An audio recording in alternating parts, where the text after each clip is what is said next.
5, Ash Wednesday, the beginning of the Lent season for my fellow Catholics. So happy Ash Wednesday and happy Lent season. Welcome to Morning Cafe. My name is Anne Odida. Right, my name is Freddie Ndemuli. It's also the Day for Disarmament and Non-Proliferation Awareness, which seeks to promote better awareness and understanding of disarmament issues among the public, especially young people. This is Morning Cafe. Karibu sana. All right, let's take a look at the local dailies.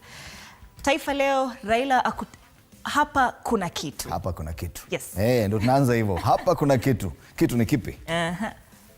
Shah storm, this is a big discussion on the front page of the Daily Nation. All right. The Standard, Shah billionaires web, same story, Shah. All right. On the Star, spotlight on Ruto team's confidential expenditure. Another long headline there on the front page of the Star. Fresh, independent, different. People Daily, auditor, how prison's land was grabbed. Nancy Gathungu was having a field day. And I'm struggling to get a positive headline today. Even in business, SACCOs have broken an audit rule over Cusco fraud losses. We'll be telling you how exactly later on. Absolutely. So for State of the Nation at around 6:30, we'll be having these three gentlemen in studio: Geoffrey Ruku, MP Mbeere North, Joe Nyuto, Senator Muranga, and Titus Lote, MP Kacheliba, for the discussions. Do stand by for that. All right. Let's cross over to the regional dailies, and we start off with the Daily Monitor. Who are they? Now, masking terror, the emergence of masked personnel of the Joint Anti-Terrorism Task Force who brutalized civilians on Monday has shone a light on the increasing culture of having security operatives masked up during operations. So who are they? What is their motivation, and what do they fear? Interesting, you know, this happened in Kenya during the Gen Z demonstrations. That's the first time we saw masked policemen. And there were talks and rumors about how probably there could have been a squad from Uganda that was doing what they were doing in Kenya. Now, go to Uganda and Kampala, and actually, there's some truth to it. Yeah. These are the people probably, and their masks look even better than what we saw in Nairobi. So probably there's some truth to the rumors or the claims that there could have been a unit that was helping with the fight the Gen Zs in Nairobi. Stories on page 2, 3, and 4, the Daily Monitor. Looks very scary though. Yeah. On the top strip, 85% of government jobs are given through bribery, says IGG. Story on page 5, and that's the Daily Monitor. In Uganda. Still in Uganda, we have the New Vision, talks about something different. Mergers, 86 billion Ugandan shillings released for affected staff. About 2 trillion Ugandan money disbursed to start implementation of revised new structures. Same story as in Kenya. Quite a number of parastatals in Uganda are also being merged to stem a wave of wastage in government. So the mergers are costing also. If it comes to Kenya, we do expect something similar. This story, we had seen it yesterday here, the top strip of the New Vision. How KO man lost 20 billion shillings to witch doctor in charge. We talked about it yesterday. There's an investigation being done to unearth the pastors who are hiding in churches but wanna perform witchcraft. In Uganda, only in Uganda. Kule chini we see Marcelita Children's Home to get budgetary allocation, and we see a photo here of Vice President Jessica Lupe with State Minister for Youth and Children Affairs. This is quite a boost for Marcelita Children's Home in Uganda. It's the major one there. Uganda Airlines London route to boost trade. Interesting. Inside magazine, Kawempe North debate, candidates share manifestos. And that's the New Vision in Uganda. All right. Tuvuke boda tuingie bongo. Habari kuu kwenye ukurasa wa Mwananchi inasoma hivi: nguvu za kiume tatizo la maelfu. Wamo vijana wenye kati ya miaka 20, wengine wako hapa studio, na miaka hadi 45. Magonjwa yatajwa miongoni mwa sababu, wengi wakwazwa na gharama kupandikizwa uume, 5 wafanikiwa. Nguvu za kiume tatizo la maelfu. Najua it's very rare to see such a headline on Kenya Daily. They don't talk about this. Isn't zile zineko kwa posta ya jirani ya ule mganga kutoka Tanga. Haya, habari zingine zilizopewa kipaumbele kwenye ukurasa wa mbele wa Mwananchi, masuala ya siasa. CCM yaonya panga pangua ya wajumbe. Wakati joto la uchaguzi likiendelea kupanda ndani ya Chama cha Mapinduzi, katibu wa NEC itikadi, uenezi na mafunzo wa chama hicho Amos Makala ametoa maelekezo kwa watendaji kuwadhibiti viongozi wanaowapangua.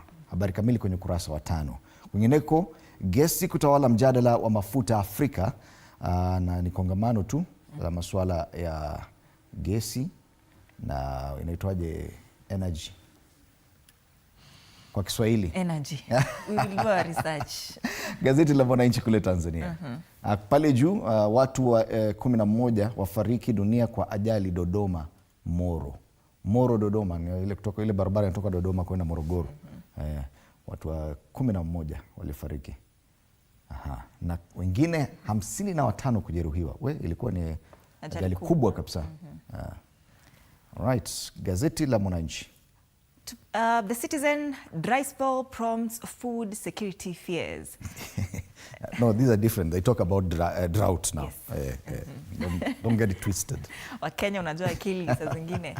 Now they say a prolonged dry spell in Tanzania's key cereal producing regions has prompted concerns about potential food insecurity amid fears of low yields in the upcoming harvest season. The Agriculture Minister says they are currently organizing an assessment to better understand the prevailing food security situation. The assessment report will give them a clear picture as conditions can vary across regions. This story is on page 2. It's very dry. And they're using a picture there of a thermometer, meaning that the heat. I remember we saw a story in Uganda that were complaining about how they are getting roasted under scorching sun. Highs of 42 degrees, and we'll be looking at the weather here to see, because even up Kenya ni kubaya. So Tanzania are facing the same problem. Yes. Other stories there, how to plug 24% financial inclusion gap, story on page 3, and Biteko rallies for CNG as East African Petroleum meeting starts. All right. On the top strip of the Citizen, 18 South African white rhinos get safe aboard in Tanzania. And on matters religion, what Pope Francis Papasi means for Africa. Whilst poor, the Pope is still sick. We haven't heard of his situation since the week started. That's the Citizen. All right, we'll be back to take a look at the local dailies, but let's take a look at the weather situation. Tuone kama tunachomeka bado. We start off in Nyahururu. It's 12 degrees as we speak. It feels like 11 degrees, very cold. Highs of 26 degrees expected today. Sunny throughout, very little cloud cover. Precipitation hapa is 0. This is comfortable weather, I guess, the normal Nairobi weather. And perhaps this is the most comfortable weather we'll see countrywide, because if we look at other regions like Kisumu today, in Kisumu, 21 degrees, feels like 24, mostly cloudy, but highs of 34 degrees. 34 degrees is quite high even for Kisumu. So this is actually extreme weather. Watu wakunywe maji in Kisumu. Let's take a look at Garissa. It's 25 degrees, excessive heat. Feels like 27, highs of 36 expected today. Very, very hot, sunny throughout. Hapa, no, ata hakuna showers. You know even the way other areas you actually see there's a forecast for some showers next week. In Garissa, no hope for any showers. None. Even kidogo. In Kilifi, and Baba, there's a story here, Mali wanasema kuna kitu.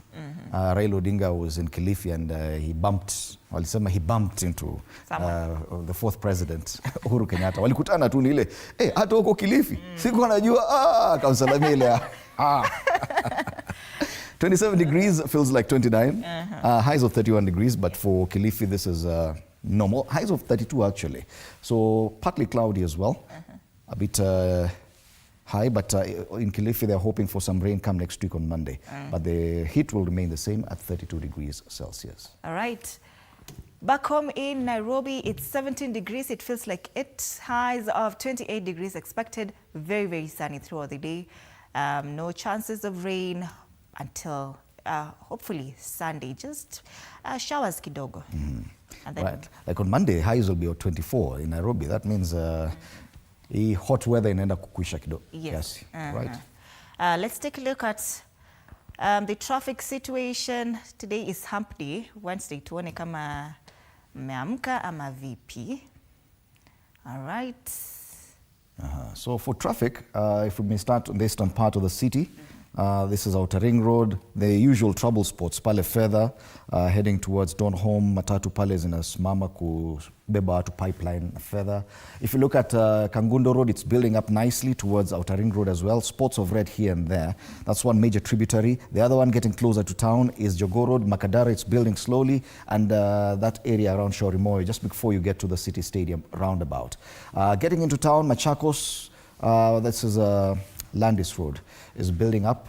So is Haile Selassie Avenue on both sides around Marikiti area. Hapa kawaida inakuanga busy. The other major tributary into town is Thika Road and Kiambu Road. Thika Road, there's a problem here.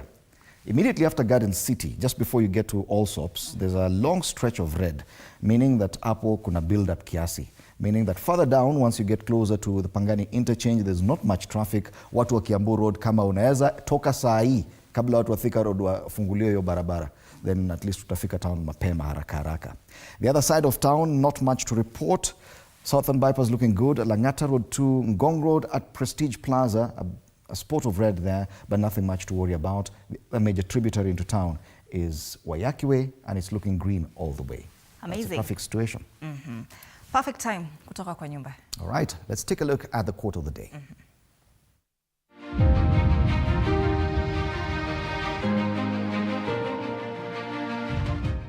The strongest people are not those who show strength in front of us, but those who win battles we know nothing about. Remember, every small victory is a testament to your resilience. All right, now let's take a look at the local dailies, and we start off with the Taifa Leo. Hapa kuna kitu. Raila kutana na Uhuru kisiri Kilifi katika hali inayofasiriwa kuwa mashauriano kuhusu ushirikiano na Ruto. And you know, walianza kukisia this meeting on Sunday, wakianza kuweka hapo some photos which we would say ni AI, lakini now we see them here. But this is a file picture, it's not the meeting yesterday. Yeah.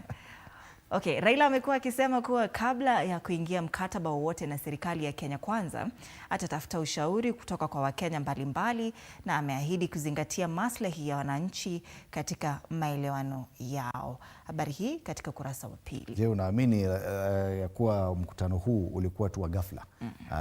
Walikutana tu, huyu jamaa alikuwa Kilifi alafu ule mwingine wakitembea tu town. Hata huko Kilifi? Sikujua. Haya, hivyo ndo wanasema. Alright, other stories there. Wanafunzi wataingia hivi gredi ya 10 na wanafunzi wa gredi ya 9 kufanya mtihani kabla ya kuingia sekondari pevu. Habari hii katika ukurasa wa pili. Kivutha atoa onyo kwa Ruto na Raila, awaambia wasidhubutu kuingia mkataba wowote usiofuata katiba. Alright. Trump akalia Ukraine guu la kausha. Amerika yasitisha usaidizi wa kijeshi kwa taifa hilo la Ulaya Mashariki. On the top strip we see a story there on Shah. Machozi ya Shah yajaa kote kote, na hospitali zaanza kuwatimua wafanyikazi, serikali ikikiri ipo shida. Now the president maintain Shah is working and we're not going back to NHIF. If that is what you expected, President amesema the aim of the people who are supporting us going back to NHIF ni kuendeleza hapo corruption na fraudulent activities. Yes, lakini Shah haitakubali hiyo according to the president. Shah storm, gazeti la Daily Nation. So kuna nasema kuna corruption, itaendelea. Haya. Hapa kuna huyu mama, the Auditor General Nancy Gathungu, who's been on the headlines for the better part of last week and this week. And she has told MPs the ball is in their court on whether to terminate the controversial 104.8 billion shilling Social Health Authority system after her office exposed the rot in the contract, with the damning revelations kicking up a storm was the program's fate. The revelation is that this system that is worth this much money is actually not owned by the Kenyan government. It is owned by a group of private companies. And the money does not go to the exchequer, the money that we contribute every month. It goes directly to an escrow account, in a hang to. So what exactly are these people telling us? So senators say The project has turned out to be a vehicle for looting public resources. Yeah. Wanasema NHIF ilikuwa na wizi? Yes. Hii inaitwa storm hapa. Tutakuja kuzungumzia. Sasa ni mama yao. Hii ndio mama yao sasa. Other quick highlights on the front page of this paper: how your child will be placed in senior school. The same story we see on the front page of Taifa Leo. So they say the pioneer cohort of learners who will join grade 10. Yes, I'm one of the parents of grade 9 actually. In January 2026, under the competency-based curriculum, will select a total of 12 schools for placement to transition from junior school. The learners who are currently in grade 9 will pick schools based on their preferred career pathways. The placement will be after the learners undertake the Kenya Junior Secondary School Assessment, inaitwa KJSEA, which will be administered from October this year. The story is on the back page. So they've actually done a fair breakdown of how these learners will be assessed to join grade 10. Grade 10. Yes, grade 10. So for parents who would want to know more, the back page of the Daily Nation has this, how CBC learners will be admitted to senior school. They explain it there in detail. And that's the Daily Nation today. Oh, there's one more story here. MPs have refused to approve a 10 billion shilling roads kitty in row with governors. Governors want that money. MPs wamesema hapana. Nyinyi mufanye kazi ingine. Hii barabara hii ingie kwa CDF. The irony that they are approving the money for themselves. Anyway. Pale kwingine Ruto, Uhuru race for Raila. We've seen that story elsewhere. Sawa sawa. Na hapa matters weight loss. This is a worrying trend. At what cost? Chemists are now selling diabetes medicine illegally. Kuna dawa za diabetes inasaidia watu kushed weight. Yes, that's a Daily Nation. My goodness. The Standard, still the story on SHA given prominence there.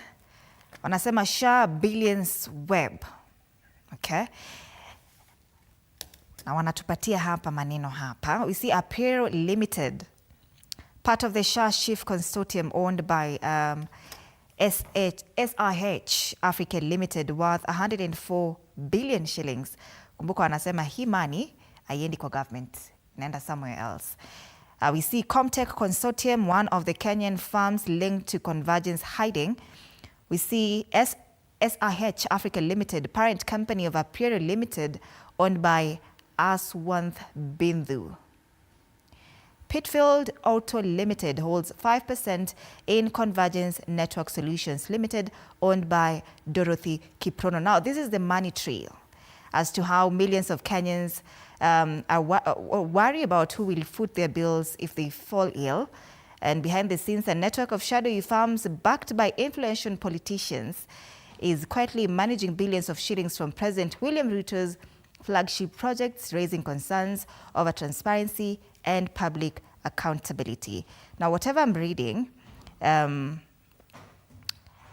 it is, let's say, the network of shadowy firms, the firms that they say are shadowier. We have Uproar, Convergence, Galva Investments, Webmasters Kenya Limited, Pestaflow Limited, Olive Tree Limited. And Nancy Gathungu says the ownership of the system, its components, and all intellectual property rights remain with the consortium. So ile pesa unakatwa, pesa mingi sana unakatwa kwa payslip. Inaenda mahali kwa hizi kampuni. We're not sure where. Yes. Lakini ziko mingi hivyo venye unaziona. The irony is, and look at it, yesterday or last week we were talking about how eCitizen is also owned by private entities. And this is the main revenue collection system for Kenyans. And the president has insisted that all revenue should be collected through eCitizen. Then it's in private hands. Then SHA, which is a very expensive system, is also under private hands. So what exactly do Kenyans own?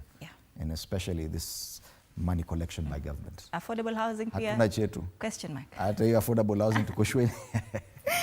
All right. Again, just to remind you that 104 billion Kenyan shillings, the amount of money the government is putting into the public health insurance scheme.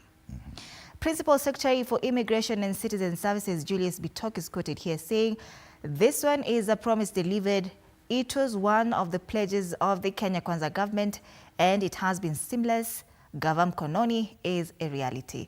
Seamless indeed. All right. On the top strip of the Standard, the referendum call, Ruto fights, move to impeach him. Let's take a look at that.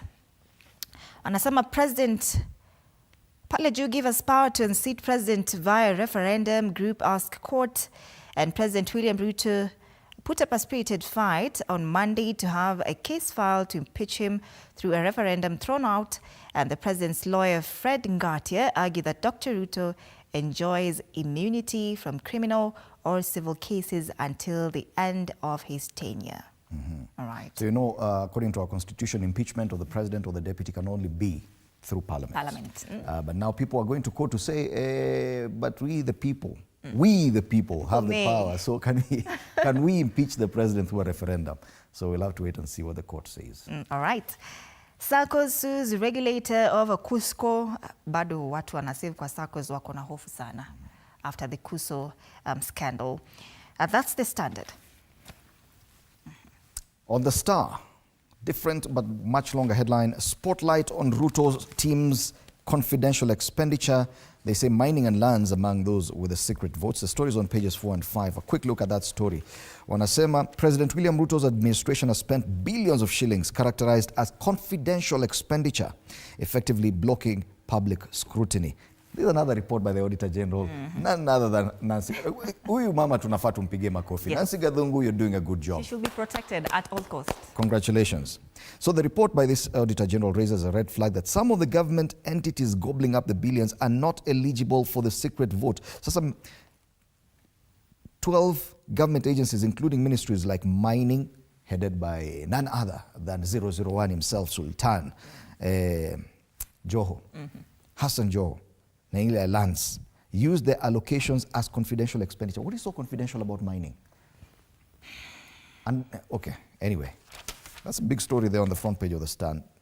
UHC workers march to demand better terms, and they have pictures there of UHC workers. This is Universal health. Universal health coverage. Wale wa workers. COVID-19. Yes. Protest outside Afia Center and Senate buildings yesterday to demand permanent and pensionable terms and payments of gratuity for years served. Shida pale. Another story captured here is Gachagua MPs hit out at NCIC over warning on incitement. Wanasema wewe mnatuonea sasa. Mnatuonea, mbona wengine wanasema watu wetu na sisi tukisema mnaita NCIC. Right, that's a Star. Okay, People Daily Auditor, how prisons land was grabbed. Now, MPs told how officials stole chunks of public property and declined to return it despite High Court orders compelling them to do so.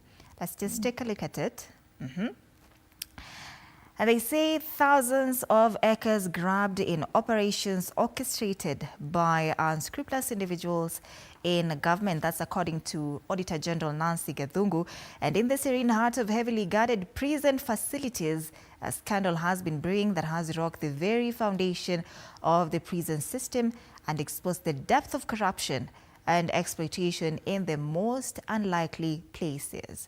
Now, thousands of acres of land belonging to Kenya Prison Services has quietly landed in the hands of well-connected and scrupulous individuals who have even gone ahead and acquired fraudulent title deeds. Na wanasema hawatarudisha, mfanye vile mnafanya. Fanya vile ufanya, sasa umejam. Yeah. Fura ubast. All right. There's another story down here, here Kenya Power. I want us to focus on it a bit because they say the cost of power is set to go up because of the way leaves. This story of way leaves, you remember when governors are complaining, they're saying Kenya Power should be paying rates for way leaves. Na hiyo sababu ya way leaves, Kenya Power is now saying 30% tariff. That means kama ulikuwa unalipa 1,000, unaweza lipa sasa 1,300. Tukiendelea hivyo. All right, hospital one of shift collapse in 12 months. You know, nimeona hata mahali somebody is asking who is supporting SHA at this point, you know? Apart from the president and Gladys Wanga, we saw alikuwa na support this thing on Monday. But we'll see. Tears rock as Siaya villages, 5 women die in a mining site, and 5 female, they say, miners were killed after a gold mine site collapsed at the Lumba gold mine in North Rambassia County on Monday evening. So unfortunate. That's the People Daily. Finally, matters business and SACCOs, yes, back on the sport. SACCOs break audit rules over Cusco fraud losses. Now remember that around this time is when SACCOs are conducting their AGMs and giving out dividends. So, but they are publishing their statements of accounts. But apparently, according to the ICPAK, ISPAC, they risk, top SACCOs are staggering provisions. So they say savings and credit cooperative societies, also known as SACCOs, are breaking a global accounting rule that demands they book losses linked to the multi-billion shilling fraud at Cusco in full. So ni kama wamekataa include kwa hiyo statement your loss. It's already in court. About 70 billion shillings was lost. But wanasema SACCOs are just wanna ignore. They're ignoring that loss. So in doing that, they're breaking audit rules that are accepted globally. So if you're in a SACCO, soma uone kama your SACCO, mukihold LGM muulize, how come you're not including the loss from what is happening at Cusco in our statement? Another story there on the front page of the Business Daily, investors snub 41 billion shillings of Kenya's Eurobond buyback offer. Watu wako interested na Eurobond. Tatoa wapi pesa? Kenya tuko pabaya. On the ticker, why Nairobi has dropped in Africa healthcare ranking. Nairobi's healthcare system has dropped one place to fourth in a survey ranking that tracks the quality of services and equipment used for diagnosis and treatment, as well as high-skilled medical personnel. Other quick highlights, Bolt revenues deep as Uber closes gap. And finally, airlines boost their cargo capacity as demand rebounds. Matters business. All right. Tuangalie caricature. Yes, of course, we'll be looking at these headlines with these three gentlemen after the break. After we look at the cartoons, Geoffrey Ruku, MP Mbeere North, John Nyoto, Senator Murang'a, and Titus Lote, MP Kachiliba. All right. Masuala ya caricature. As expected, SHA. This is the Daily Nation. So kuna curtain hapa inaitwa pazia. SHA kule nyuma wanasema get well soon. Ni kubaya. Alafu huku kuna jamaa ni nzi tu zinatoka. Auditor General report anasema siku zuri. Siku zuri hata. Ile inatokea huko kuna harufu mbaya. Yeah. All right. I'll give the way forward after I finish these consultative meetings. That is, of course, Raila Odinga, ambaye we are all waiting for his next move after memaliza consult. And we see caricatures here of his team, yeah, waiting. I think it's just him everywhere. It's just him. It's just him? He's just consulting himself. The different images of Raila Odinga. So si watu, ni yeye mwenyewe. I'll give way forward after I finish this consultative meeting. All right. On the People Daily, ule jamaa wa Mulima ameshikilia wheelbarrow from the opposite end. Anasema no through way to the mountain. The spikes on my head says it all. Yeah. Sema no through way to the mountain. The Standard caricature here of the President William Ruto, ameshika Biblia na ameshika pesa. Alikuwa amesema ataweka hii Biblia chini. Ameshikilia juu na ameshikilia pesa. This one is about the contributions to churches. No comment. Anasema no comment. Hapo, no comment. Yeah. All right, so State of the Nation after the break, to stand by for that. But later on the show, it's Relationship Wednesday. We'll be hosting men today. And the question of the day is why men need to talk. First of all, why men not talking? So that's the question we'll be asking starting 8 a.m. all the way to 10 a.m. right here on Morning Cafe. And I can identify at least one of your panelists there, actor and digital creator Nick Kwach. Yes. Hey, come on, Dakuna Nick Kwach at T47. Yeah? Let's do. Do stand by for that. Tony Blair. Hey, yeah. I tell you. All right, interact with us on our social media platforms, TV47 Kenya, on Facebook and YouTube. My X handle is at @Ann_Odida. My X handle is at Fred Indemule.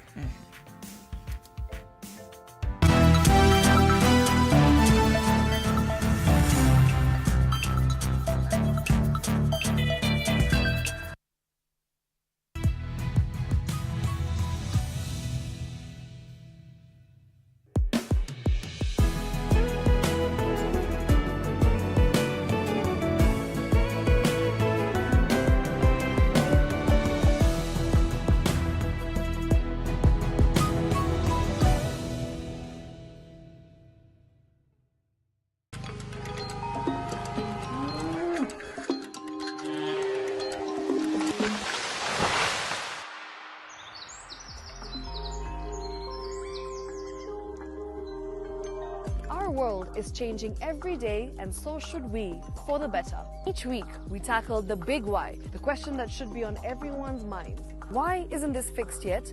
Deforestation, global warming, and the adverse effects of climate change.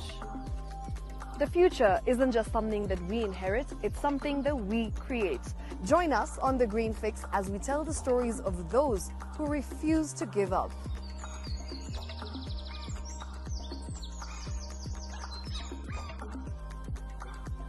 When it comes to fixing the planet, there is no time to waste. Join me, Shiksha Aurora, on Thursdays at 9 p.m. on The Green Fix as we look into the big why, you and I.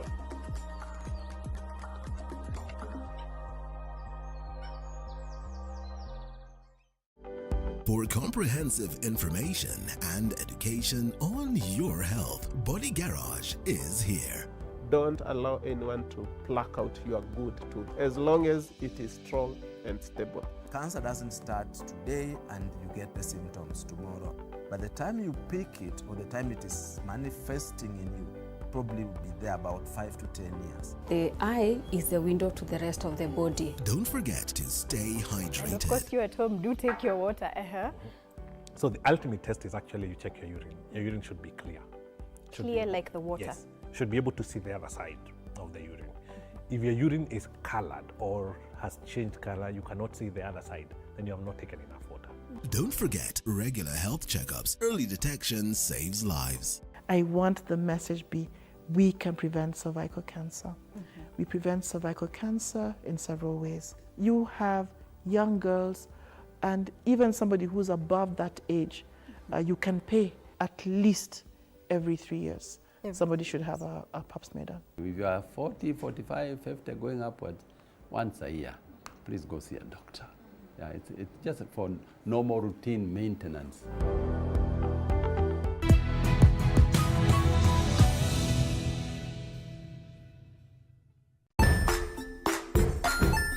Hey there, friends. Welcome to Kids on the Block, where fun and imagination come alive. We dive into magical world filled with exciting adventures and awesome friends. What position were you in? I was number 2. What position were you? Number 1. He decided to cross the bridge by his house and look for food on the other side. We're going to do half cup of chocolate chips, and the other one, we're going to do half cup of the blueberries. So, grab your imagination hats and get ready to explore with us. Join us every Saturday at 9 a.m. for new friends, amazing stories, and tons of laughter. Jiunge nasi tunapoangazia safari za viongozi bora.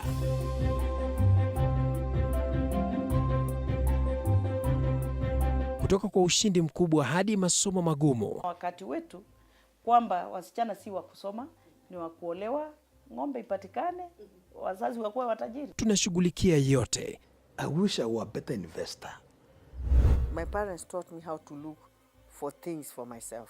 Tazama Mfahamu Kiongozi, ambapo kila kipindi kimejaa maarifa, mikakati na hadithi za kukuza azma yako. For me to succeed, I have to fight. Kila Alhamisi saa 1:30.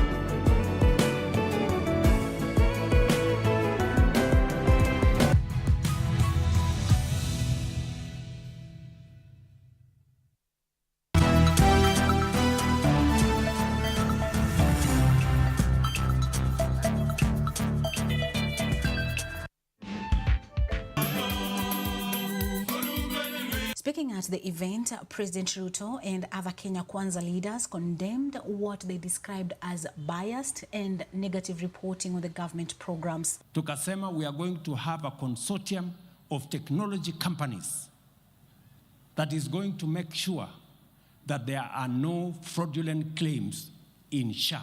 The president alleging that critics of the SHA were individuals who had previously benefited from fraudulent dealings within the now defunct National Health Insurance Fund, NHIF. The people who are complaining are the fellows who have been stealing from us. They don't want a technology system that works. Hakuna tena pesa ya umma itafujwa kwa mitandao, hata mujaze makaseti, makaratasi na nini marangapi. Ati ndio mutulazimishe turudi nyuma kule kwa NHIF muendelee na kuiba. Haiwezekani. The leaders urged Kenyans to register in large numbers for SHA, emphasizing that the fund was functional and had already covered the late MP's hospital bill. Mujiandikishe ili muweze kubenefit. Kwa sababu unajua hata wewe ukienda kununua kiatu mpya itafinya mguu kuliko ile kiatu ya zamani.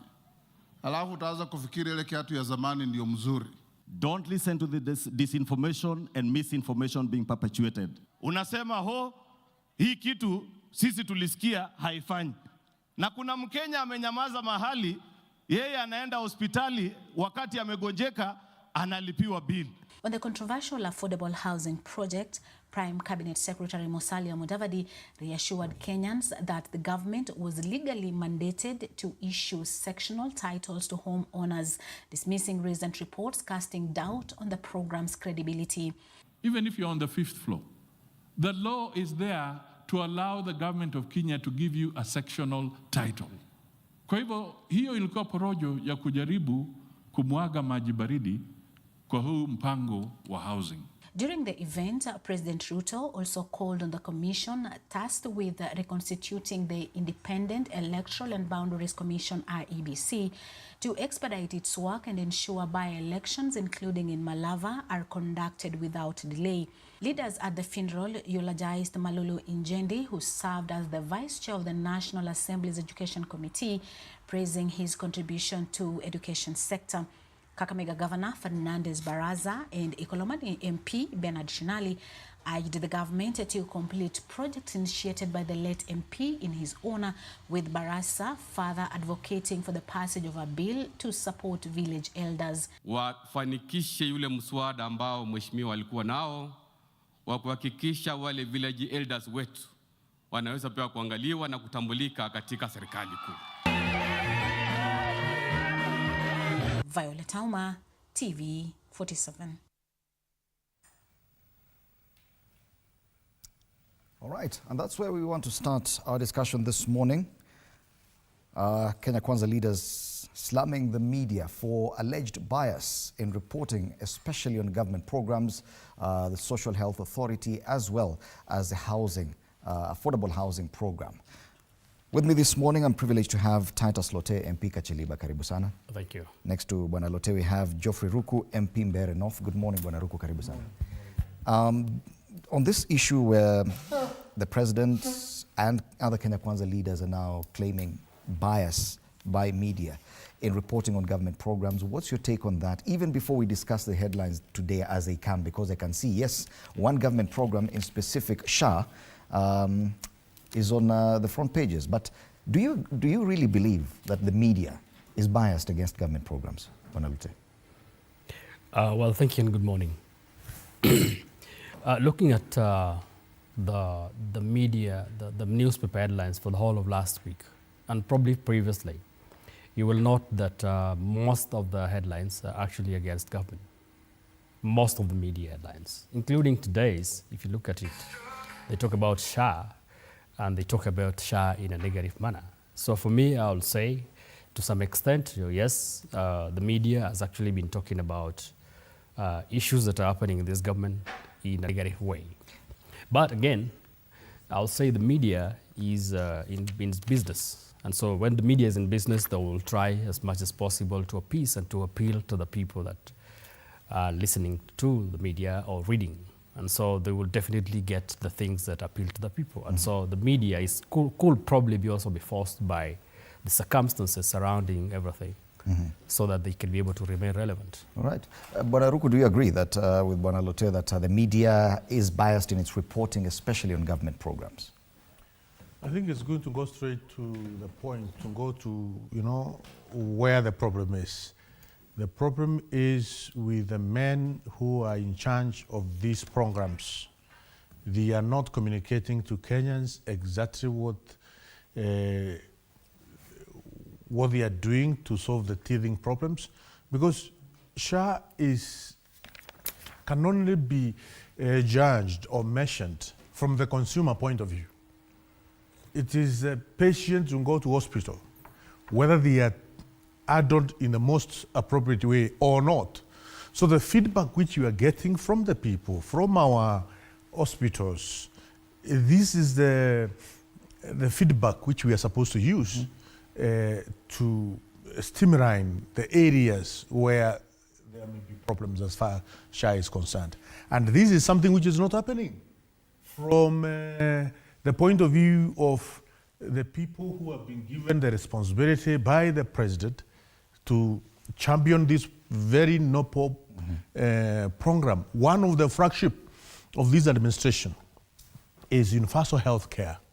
And if the people, the directors, the PSAs, the minister, the regional, coordinators, the director of health, we have many people, the CEO of Social Health Authority, the senior management there. All this is huge team which is running this program. If they are not running a well-coordinated program of getting feedback, monitoring and evaluation on a day-to-day basis, whatever they are getting, the feedback they are getting from, let's say, level 5 hospitals across the Republic of Kenya, what are they doing as far as this feedback is concerned? Okay. This is what they are supposed to be doing. And that is where the problem is. But the president is blaming the media for biased reporting. Now, that's a disconnect. You do agree that the feedback is there, and that's what the media is reporting on. Then why blame the media for biased reporting? I don't want to talk about the media. I don't want to talk about what the president may have said. As one of the members of parliament who have been given authority by the constitution of oversight, I am sure it is possible to put a monitoring and evaluation framework across all the level 5 hospitals across the Republic of Kenya, as well as level 6 hospitals. As a member of parliament, do you think the media is misreporting or biased against government programs? As far as SHA is concerned, media is, to some extent, biased to other saying what is happening. Because I have received quite a number of patients saying that the abuse have been paid by SHA, okay? But also I have received also equal number of patients saying that they are getting problems as far as the payment of the abuse is concerned. Okay. So I have those who have been helped by SHA. I have also a number of them who have not been helped. So the media is not necessarily and these are from my constituency. Okay. Allow me to welcome onto the set Joe Nyoto, Senator Muranga. Bwana Nyoto, just before you came on set, we were watching that story of where the president was attending a funeral service yesterday, and him and other leaders took on the media, accusing the media of being biased in its reporting on government programs, specifically SHA and the affordable housing project. Do you agree with that? Not at all, Fred. I think the major problem we have with the government in power is, having a penchant for blame games and lies. And why do I say that? Because somebody may want to say that I'm sensational in my assessment. I say that because, Fred, until Sunday, everybody has been telling us that SHA is working. The government side has been telling us, and in fact, my very good friend, Honorable Ruto, has been one of the champions of, saying that SHA is working. Until Sunday, when the president himself in Kasarani, while attending a church service, was able to own up that maybe it is not working for now, but it is going to work in the future. But the story has been, SHA has been working. I mean, and the first time that they woke up to reality was when there was that retreat in Naivasha by especially the National Assembly before the sittings, the current sittings of the National Assembly resumed. And everybody, including the majority leader, Kimani Ichung'wah, now admitted that there were issues with SHA.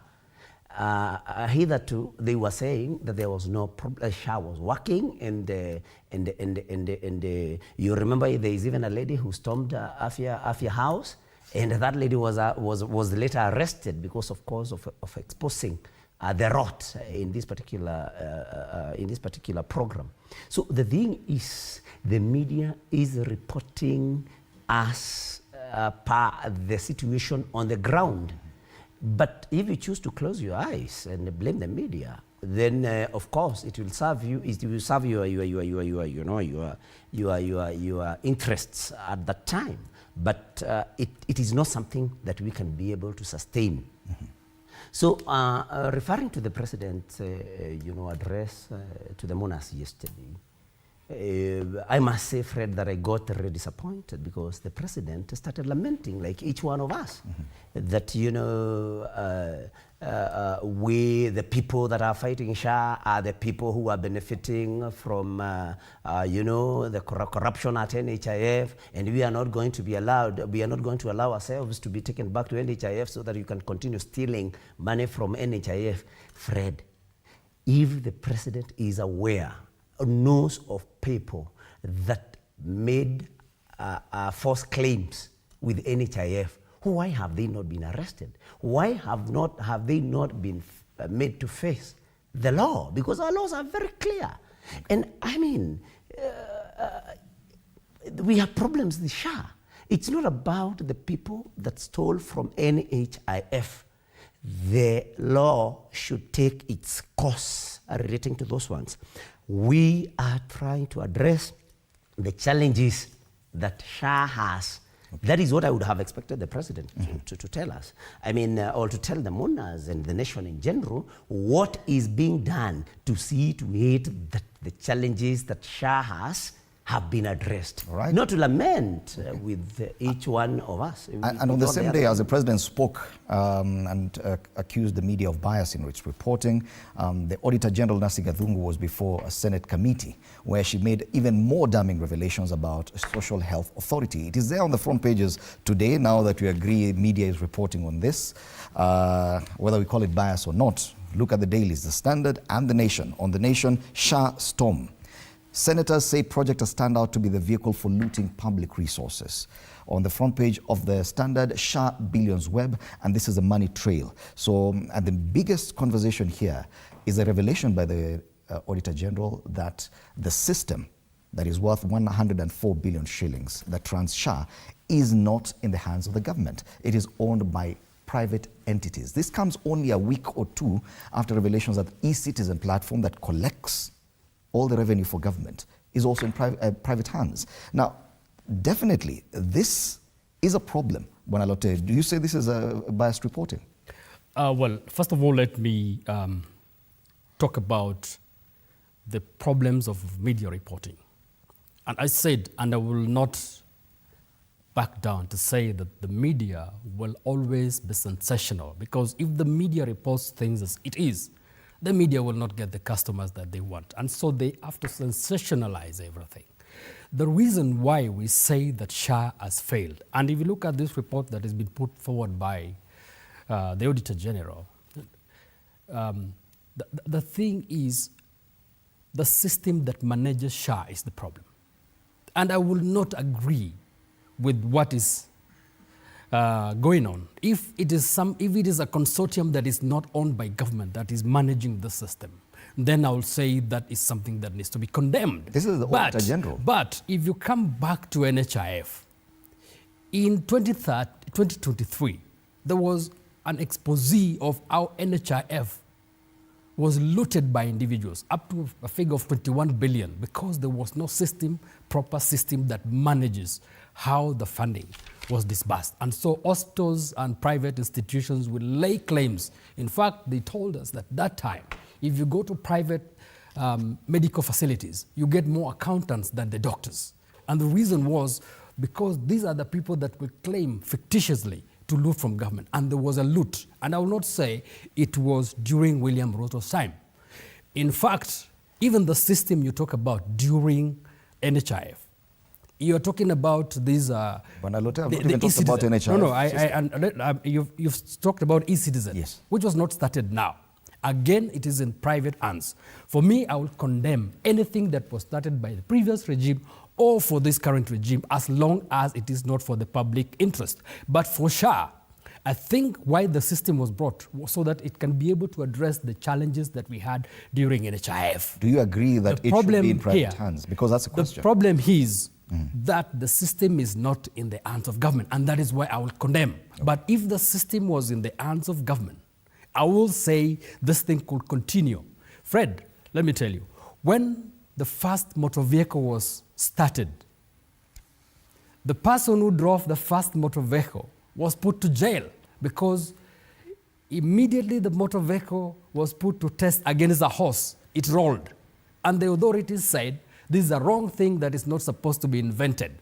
But the people that believe that this thing called the vehicle was going to be a revolutionary invention continue with it. And now you, me, everybody here is driving a vehicle. And so when we start SHA, it definitely has to come through a teething problem. It definitely has to. Let us not throw this system, let us not throw SHA out because we've got the teething problem. Let us continue with the faith that it had. We only need to correct the challenges that it had, and one of the challenges is being managed by a consortium which is not owned by government. But for me, I will say SHA is working. SHA will continue to work. This is a central system that manages SHA. That is what we need to. That is what we need to correct. Wanaruku, this is the Auditor General's report. Yes. Do you agree that there's definitely something wrong, fundamentally wrong, in the running of the Social Health Authority? I agree. There is something fundamentally wrong as far as the entire structure of management of SHA is concerned. You cannot correct one wrong with another wrong. NHIF was wrong. There are many things which went wrong as far as NHIF is concerned. Fictitious claims. Hospitals where there are no theater claiming that they have performed several operations to patients and there's not even a single theater. If there was a scandal, public resources lost in billions. That happens as far as NHIF is concerned. The reasons why members of parliament passed this new law is to have a fresh breath as far as universal health care in the Republic of Kenya is concerned. We gave the ministry, a very good, clean act of parliament to ensure universal health care is implemented in the Republic of Kenya. The management aspect, the operationalization. To operate, to ensure that we operationalize the act. That is where now we are seeing that there are quite a number of issues which are coming. Is this sustainable, that to have the centralized, because Kenyans are paying a lot of money into an escrow account. Yes. This money is not going to the exchequer. Okay, there are many justifications as far as that is concerned. Some of them I may not be comfortable with those justifications. The thing is, there's something wrong as far as management and operating the SHA, making SHA work is concerned. Right. I think we need to dig deeper, we need to change our act, but more importantly, we need patients to be treated. Right. That's the bottom line. How did the houses of legislation allow this to happen? For instance, if this is happening, but patients are getting treated, fully, Kenyans will not be complaining. Is there any justification, Senator, for having government revenue collected by private entities? No, Fred, you know, when I read about the Auditor General's report, I got very much afraid because it only confirmed the worst fears of Kenyans. That SHA, the introduction of SHA was actually not made for the good of Kenyans or with the good of Kenyans in mind. That it was made, I mean, it was introduced because very high-placed people in government had an interest, commercial interest in this particular thing. So when we are told that the system, the SHA system, first of all, you know, the first issue that was raised was the cost of this system at 104 billion. And many people said that the major interest and the major motivation behind bringing this particular system, I mean SHA, was to be able to get this 104 billion. Because experts were saying, IT experts were saying, I'm not one, but they were saying that the most expensive system would cost somewhere around, some placed it at 2 billion. Others even talked about hundreds of millions.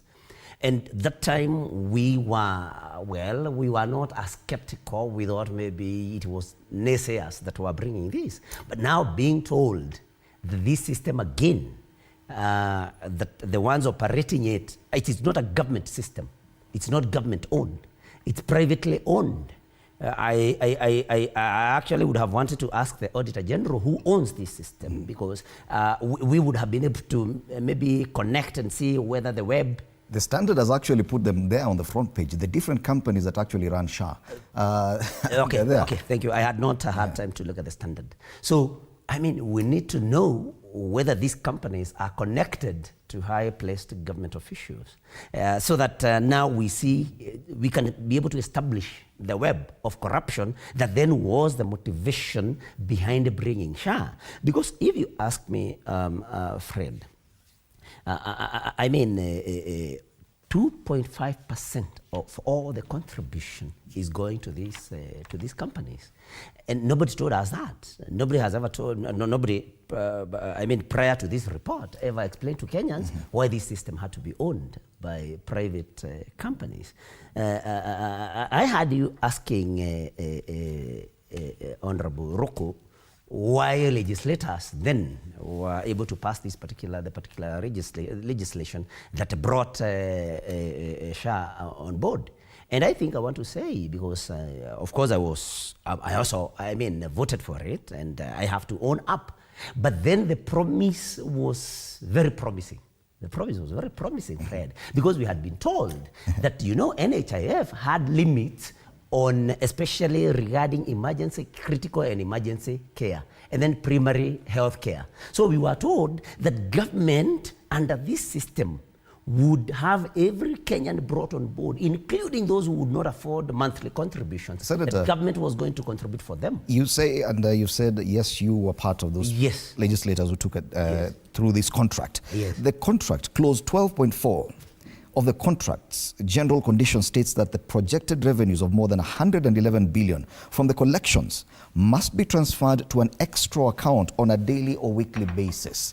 Meaning that legislators went through this contract, saw this clause, and still passed this piece of legislation. You know, sometimes, Fred, when you see how exciting a program will be to Kenyans, because for me, and I think, let me speak for myself, when, and you know, including my colleagues here, the nightmare of every other elected leader is, you know, hospital bills, you know, school fees, burdens, and that kind of. So when we were promised, when this system was promised to take care of everybody, you know, because NHIF, only covered people that would be able to, that were able to make monthly contributions. The promise was every Kenyan, there was going to be a means testing instrument that would establish Kenyans that would not be able to make any monthly contributions, and government would pay these contributions for them.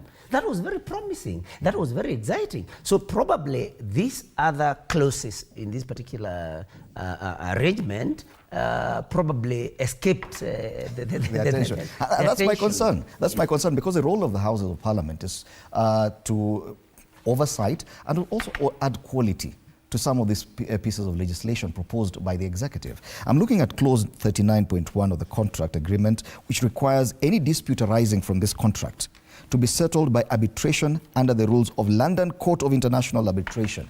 Yet procurement, we have a proper procurement law in Kenya, but now we cannot, any dispute cannot be arbitrated in Kenya. You have to go to London, surely. Bwana Lute. Well, for me, I'll still come back to the point and say, let us divide the two aspects. I will agree totally with one of the aspects. That is the workability of the SHA vis-a-vis NHIF. So that I will not dispute. I will actually say every Kenyan needs to register for SHA. Every Kenyan needs to benefit from SHA. The other point that I'm not going to agree with is the fact that now we're dealing with a system manager that is called a consortium that is not government. For me, I think it must have escaped, like the senator says, those who are looking through it. And I think it's not the first time, it's not the first system that is been approved by Parliament. The e-Citizen, for example, is a platform that is managed by a private entity. It's not again government entity. It was again passed by Parliament. Do you see a pattern probably, there is a pattern. And I think it's a wake-up call for us to start realizing the fact that as members of Parliament and as government, we need to build our capacity. Probably one of the reasons why we have allowed these systems to be managed by private entities, both SHA, the e-Citizen, and any other, is probably because we believe that we do not have capacity as government. I think now, based on what we're saying, we need to develop systems within government to be able to manage our own instead of allowing private entities. The other thing that I will actually agree 100% with the senator is the cost. I'm telling you, if the cost was little, I don't think people will make noise. People will agree as long as this system is able to protect public funds, this system is able to allow the health facilities to function. The 104 billion is a contentious issue. And I think let the president and those that are concerned, because sometimes we blame the president on anything. Probably the president now is also reading this. The people, the mandarins, the people in the institutions that are given this mandate could have been the ones that have actually put this in problem. So we cannot always blame the president, but at the end of it all, the backstop with him. Now that he's getting aware of this, I think the president needs to do something. Listen to another clause here. Clause 16, 5C of the general conditions of the contract states that the procuring entity shall ensure neither the procuring entity nor the government health agencies nor the procuring entity authorized users shall access all or part of the system in order to build a product or service which competes with the system or undertake similar functionalities, meaning that the contract locks Kenya from developing any other system that could do the same work. This clauses, members of parliament went through them and approved. Members of parliament do not approve contracts. That's not true. In your oversight role, did you come across these? We don't approve contract. We only approve acts of parliament, bills, and regulations. As far as the management is concerned, that is left to the board of this institution. I'm sure when you're passing this, part of the contract is part of the system that you go through. Parliament does not approve contracts. In your oversight role, you scrutinize these contracts. For instance, this has happened. This should go to the Committee of Health. And the Committee of Health will ask for all the documentation. Some of them, those contracts which the management signed on behalf of the people of the Republic of Kenya. And I think it is high time we start seeing senior government officials stepping aside for there to be proper investigation, for there to be proper recommendations. When you have signed such kind of contract, it is a clear indication that you don't have what it takes as far as managing complex affairs of the Republic of Kenya. You are not qualified to be in that position because there are some contract which you can't sign on behalf of the people of the Republic of Kenya.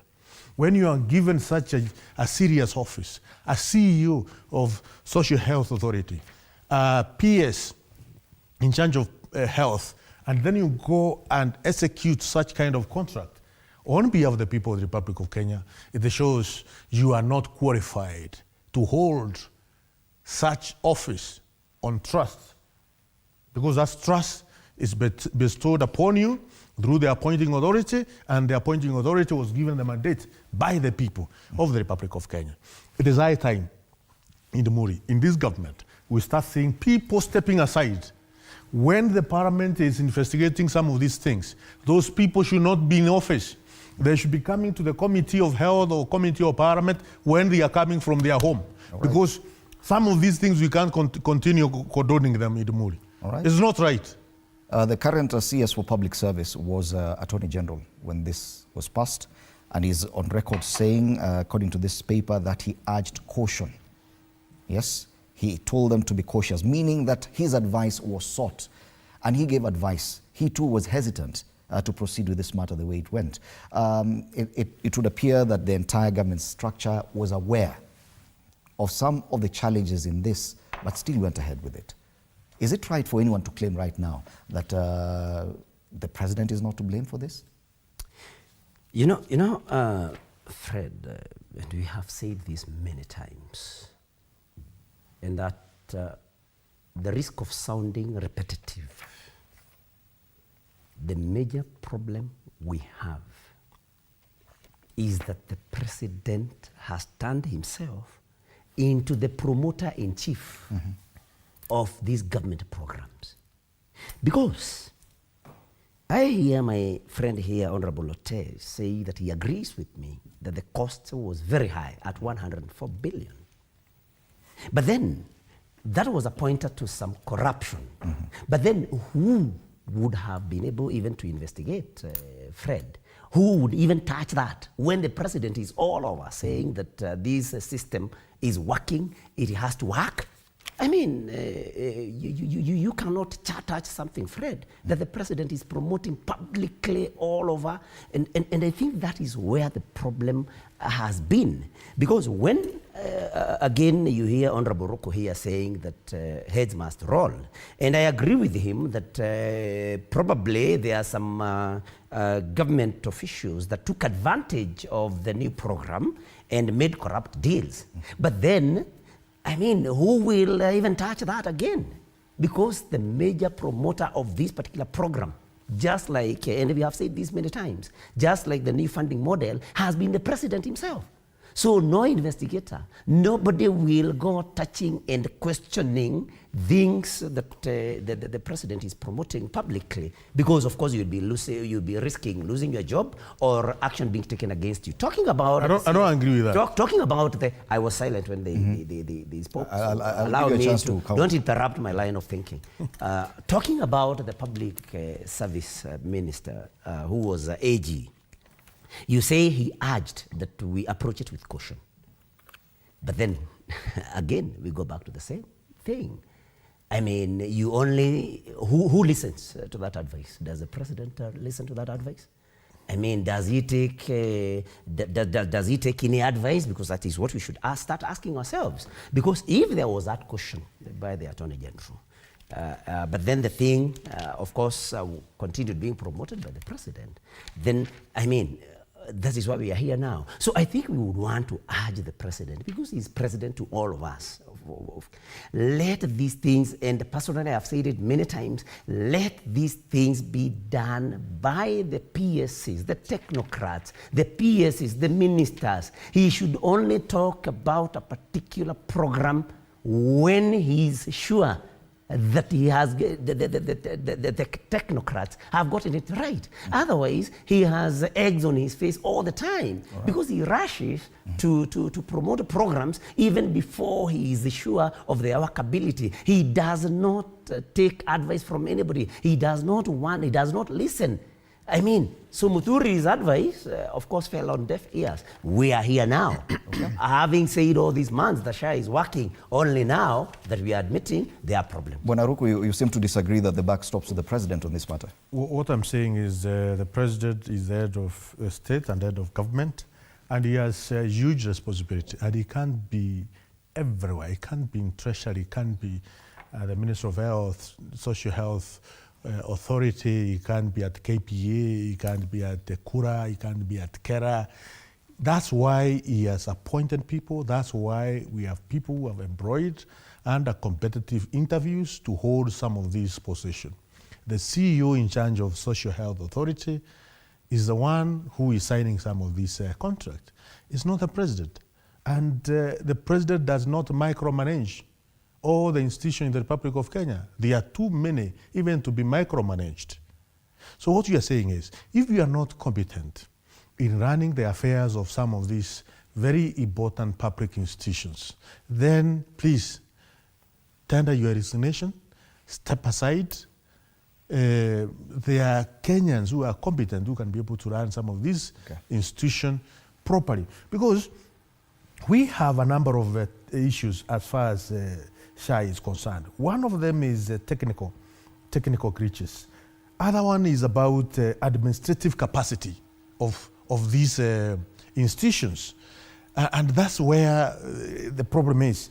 The legal and policy frameworks, we can amend, as far as Parliament is concerned, we can amend some of the section, we can amend some of the regulation to ensure they are seamless in terms of managing the Social Health Authority. But also the management issues which have been raised by Auditor General are critical as far as management is concerned. You know, we have procurement laws in this country. We have how you are supposed to manage our public finance, you know.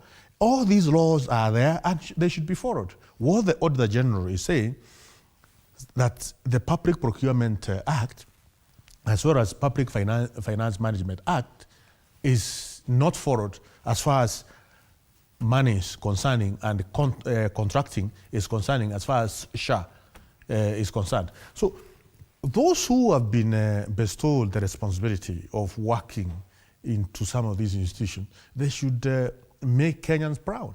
It's not about the president micromanaging every institution. Even if he wished to micromanage every institution, he will not be able. This is one of he has not that time. This is one of his flagship projects. He of has course, not, the president has a direct interest in this. He has no time to even micromanage all the institutions at the same time. Go to Mombasa, the coast region, and do the public participation and talk to the people about his vision of this country. I mean, unless you are superhuman. The Auditor General Ncic now says the ball is in the court of legislators on whether or not this controversial Social Health Authority system worth 104 billion shillings should be terminated. That's a direct question to you as a legislator, Bwana Lote. Should it be terminated? Well, thank you, Ndimuli. I think it is important that we get this from the Auditor General. And one the of report is already... We got an Auditor General, and the purpose and the work of the Auditor General is to bring such things. An audit has been going on in this country for as long as we know. And that is the role of the Auditor General, to bring out things that we might not see during our normal operations. The thing that I will always and will still remain to say is that let us separate between the workability of SHA and the management of SHA. The problem that we've got now is not that SHA is not working. It is that the system that has been put in place by Ndimuli. How can it work without the system? That's the thing. We know the system has got an issue. It's just like a body. When you've got a head and you've got a hand, and when your hand is paining, you cannot say that you kill the person. You heal that. SHA and is the a reason, system. SHA is a system, just like a body. And the system is in question. A human body is a system. We've got the circulatory system, the digestive system, the nervous system. One part of the system is have a problem. You deal with that part. We cannot kill SHA, the entire of it, because the system is not working. What we are supposed to do is to follow exactly what the Auditor General has said. And I want the President and those responsible, like Ruko is saying, to start looking into what the Auditor General has said. And I will still repeat, what a senator has said is that If it is something that goes around the president or something that the president has got a lot of interest in, nobody wants to touch it. And I want to say that is wrong assumption or wrong analysis of things. This particular president has always been listening and changing action based on what comes out like this. You remember the finance bill? Things took charge. The Kenyans went to the street. That thing was thrown away. Kenyans demanded that they wanted to get some of the cabinet secretaries out because they were not working. The president did that. Kenyans say we need a broad-based government. The president did that. If you remember, the courts have actually been able to turn many of the things that the president has aspired to do, and the president has listened. Is this one of the instances where the president should listen to the Auditor General? That is what I'm saying. I'm actually giving you examples of where the president has listened to the public, and I think this will be one of them. It is wrong for us to say that the president does not listen, that anything around the president, nobody wants to talk about it. People talk about it, and the reason why this has been put on the headlines today is because Kenyans are people that talk about their issues. This is not another country. If you go to another country, you cannot even put this kind of headline. This report by the Auditor General is before the Senate right now. Senator Nyoto, do you agree that it is time that this be terminated? Probably before my brother Senator, it is also important to mention that government has not paid 104 billion to own, as far as the system is concerned. There is not even a single coin paid from But money will be collected from taxpayers and to pay back. Yes. And that's the money that goes to the Ex-Core account. Yes, that's the truth. We are clear on that. Is it time to terminate this deal that is in private hands? Well, Fred, before I get to your question, I have listened to my friend Lotte saying that the president listens to the members of the public and those in a public office. And he has very conveniently given some two examples of the finance bill that the president, of course, declined signing the finance bill 2024. The only truth that is there is that he declined signing that particular finance bill. But really, Honorable Lotte, did he listen to the members of the public? It was as a result of the biggest protest that there has been, that was made by the Gen Zs on the 25th of June. The president had no choice. He did not listen. Had he listened, we wouldn't have, the Gen Zs would not have protested on the 25th of June. And had he listened, the very many Gen Zs that were killed, abducted and killed, would not have been killed if he had listened. So maybe I would want to ask my friend Lotte, next time he wants to give an example of a listening president, please don't use the Finance Bill 2024 as an example, because he was actually forced by the protest. Had he listened, we would have avoided all the bad things that happened. He has talked about, I felt like laughing at him, but he's my friend and I had to give him time to finish. He says that the members of the public asked for the broad-based government and the president listened and gave it. Come on, sure. Honorable Lotte, the president brought the broad-based government in order for him to survive. I mean, he was under siege from the Gen Zs and Kenyans at large, and that is how the broad-based government was brought in. Okay. So please, don't use those as examples of a listening president. Let me finish, then you'll come. I have been asked a question that this will be brought before the Senate, whether it's time now that we threw both the baby and the bathwater, and that is SHA. Well, we have gone very far, Fred. I think I wouldn't want to be a sadist who says, let's forget about everything, although that is what the courts have declared, that, we should abandon this. But what I think we should do is to maybe the problems that have been identified, correct them.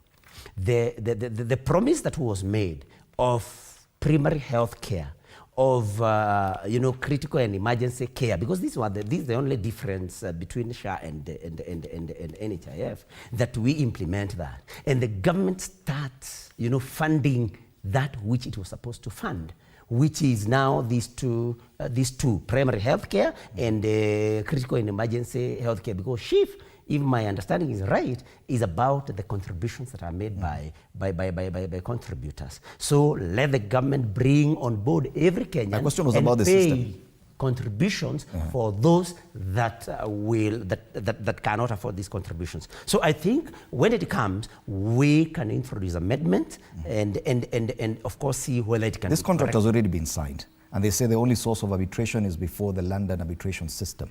I'm asking about this IT system. Yes. Yes, not the whole ship. Oh, the IT system. Of course, it should be suspended, and we look at it afresh. We bring in something affordable and something that we can be able to rely on, not something controlled by some private investors out there. But then, as we do that, we must be asking ourselves, or we must ask ourselves, who has an interest in this system? Because definitely there are very placed, high-placed, government operatives that have an interest, without mentioning names, but who have been accused.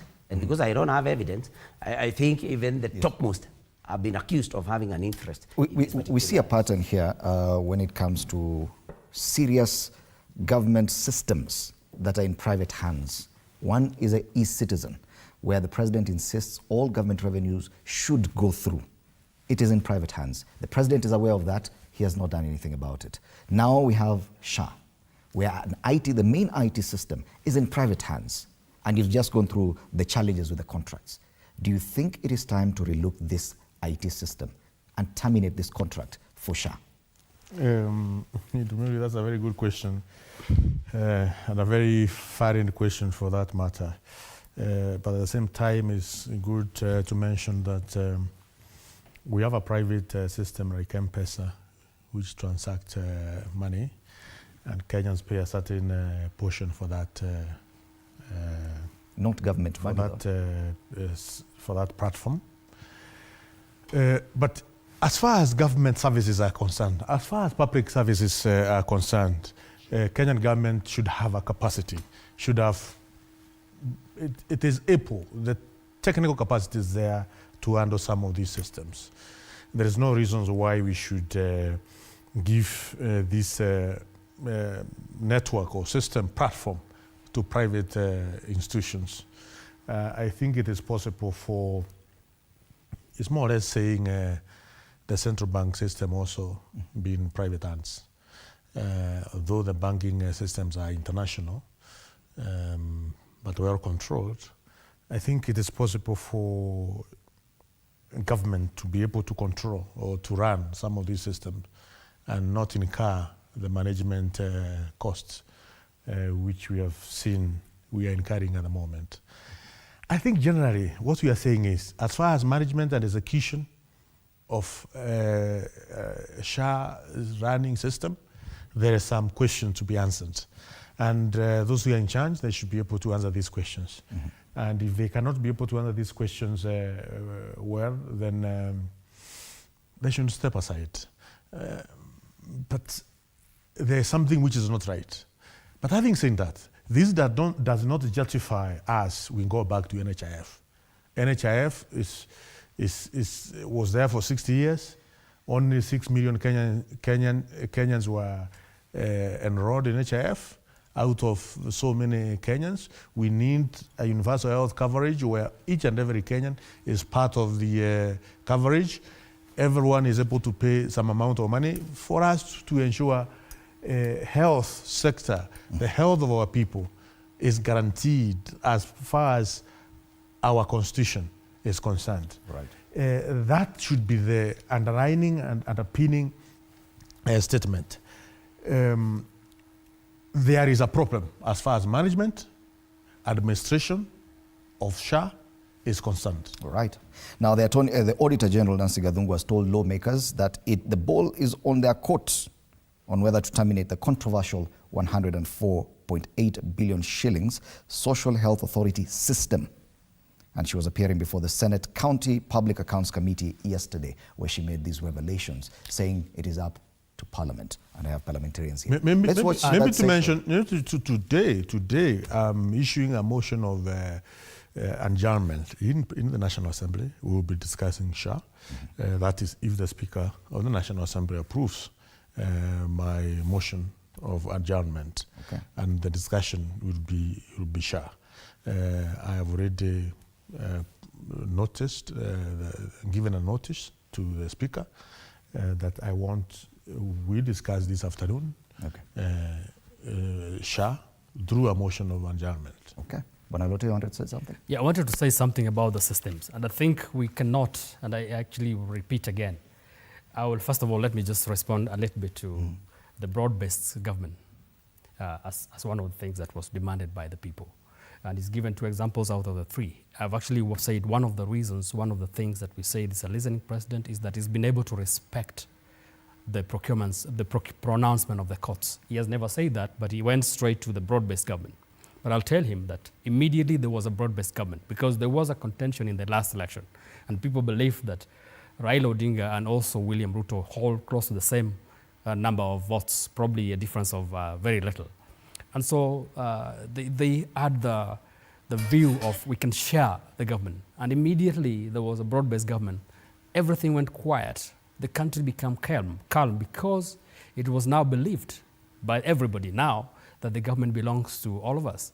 And so that was a demand. Whether he listened to it or not, people wanted that, and the president listened. Another president will say, no, we will continue being shareholders of this government, that we cannot give it to another person. But he listened. So that is not a bad example, it's a good example of a president that listens. But again, if we go to the systems, I think the reason why we've gone to systems that are not managed by government is because the government do not have the capacity, and we need to develop that capacity. IFMIS, for example, IFMIS must be here. Nobody has questioned who owns IFMIS. It's not owned by government. And that is, IFMIS is managed, and IFMIS has actually been able to bring sanity to the way both the national and the county government are managing their funds. We've gone to e-citizen. Now we've gone to SHA. What I only disagree is the figures, the amount, 100 But you're okay with it being in the hands of a private entity? As per now, before we do have the capacity, we can still have it in the hands of the private institutions as long as they are doing the right thing, because it is not wrong. We have a lot of things in this country that are managed by private people, private institutions, as long as they are doing the right thing. What I don't agree is they are doing the wrong thing because they are overcharging Kenyans. Okay. All right. When it comes to listening to people, the president, I think Bonalote insists the president listens. One of the things he did last year after the Gen Z protests was to put a stop to all harambes and public fundraising for public officers. This Sunday, the president appears to have gone back on that order and is now a matter of discussion given the amounts he donated in a church in Kasarani. We'll be back to take a look at that after the break. You're watching Morning Cafe.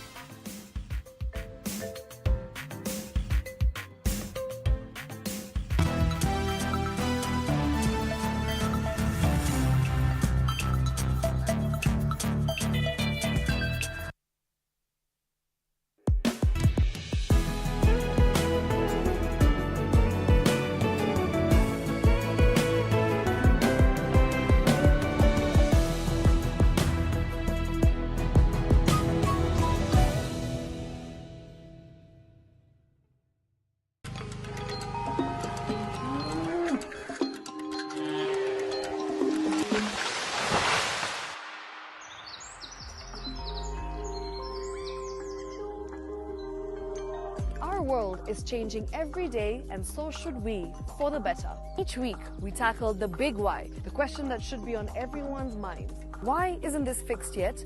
Deforestation, global warming, and the adverse effects of climate change. The future isn't just something that we inherit, it's something that we create. Join us on The Green Fix as we tell the stories of those who refuse to give up.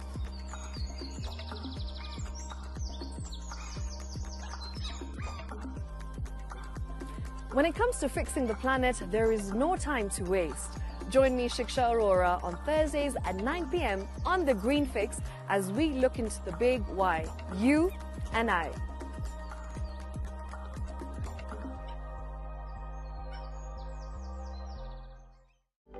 For comprehensive information and education on your health, Body Garage is here. Don't allow anyone to pluck out your good tooth as long as it is strong and stable. Cancer doesn't start today and you get the symptoms tomorrow. By the time you pick it or the time it is manifesting in you, probably will be there about 5 to 10 years.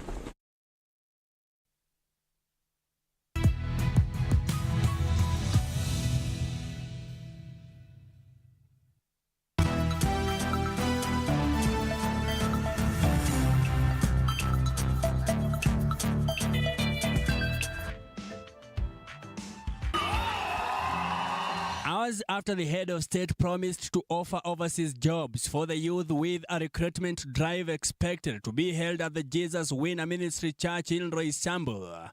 Through the Kazi Maju program, Labour Cabinet Secretary Alfred Mutua has unveiled a new hiring effort.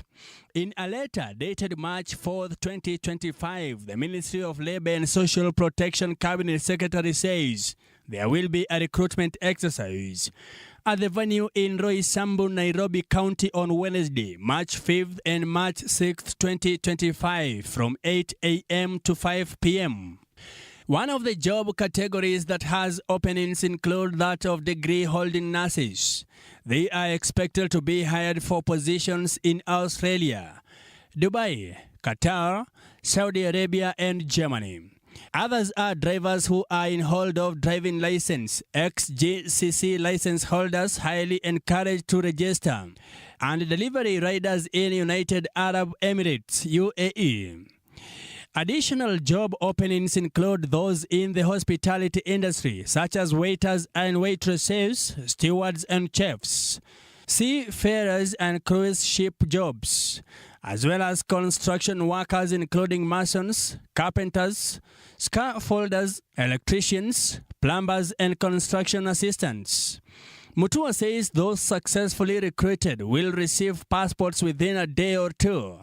Financial support options will also be provided for those who cannot afford procession fees, visas, medical tests and tickets, while accommodation, insurance, transport and overtime will be provided for selected jobs.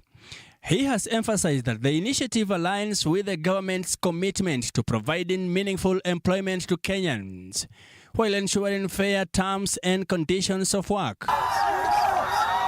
The mass recruitment follows a threat from a group of youth on the internet to storm the Bishop Mwai-led church following President William Ruto's 20 million shillings donation and his pledge of an additional 100 million shillings in kind. The young people chastised Ruto for what they said were misguided priorities and vowed to demonstrate against the president's move on Sunday. Mike Kagwango, TV47, Nairobi. Very interesting turn of events that the same church that's on the spot for that is now the center being used by the Labour Ministry for recruitment. Definitely, Senator, there's more than meets the eye here. A lot of things seem to be happening. We may not put our finger on it, but on this issue of donations, the president last year said he had issued a ban on all public officers doing this, fundraising in public. Then he comes months later, when Alote said the president listens, he listened then, but then he appears to have changed his mind. Kindly allow me, because Honorable Lotte said that, faulted me, and it's only fair that you give me a right of reply.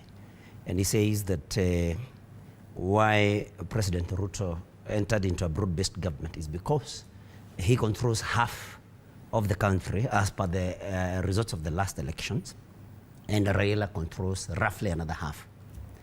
But that is not the situation that obtains as we speak.